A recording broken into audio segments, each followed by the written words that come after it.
గ్రామీణ పేదరిక నిర్మూలన సంస్థ ఐకేపీ కుటుంబాలకు జీవనోపాధి కల్పించేందుకు కేంద్ర రాష్ట్ర ప్రభుత్వాలు వ్యవసాయ క్షేత్రంలో చేపపిల్లల పెంపకం చేపడుతుందని ముథోల్ ఎమ్మెల్యే పవార్ రామారావు పటేల్ అన్నారు. నిర్మల్ జిల్లా ముథోల్ మండలం తరోడ గ్రామంలోని సమైక్య సమీకృత వ్యవసాయ క్షేత్రంలో జిల్లా అధికారులు, మండల ప్రజాప్రతినిధులు, పార్టీ నాయకులతో కలిసి ఎమ్మెల్యే చేపపిల్లలు వదిలారు.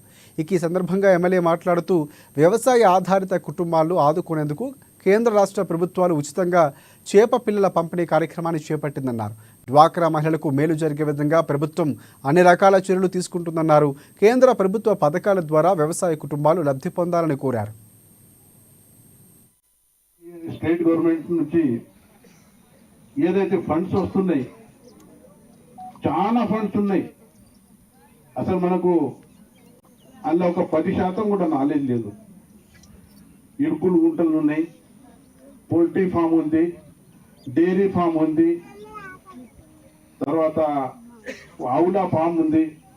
ఎన్నో రకాల రైతులకు సబ్సిడీలు ఇవన్నీ ఉన్నాయి. ఇప్పుడే చెప్తున్నాను, మహిళా సోదరులు కూడా ఇలా మీకు 31% రిజర్వేషన్ మా సెంట్రల్ గవర్నమెంట్ పెట్టింది. మీరు కూడా ముంగట రావాలి.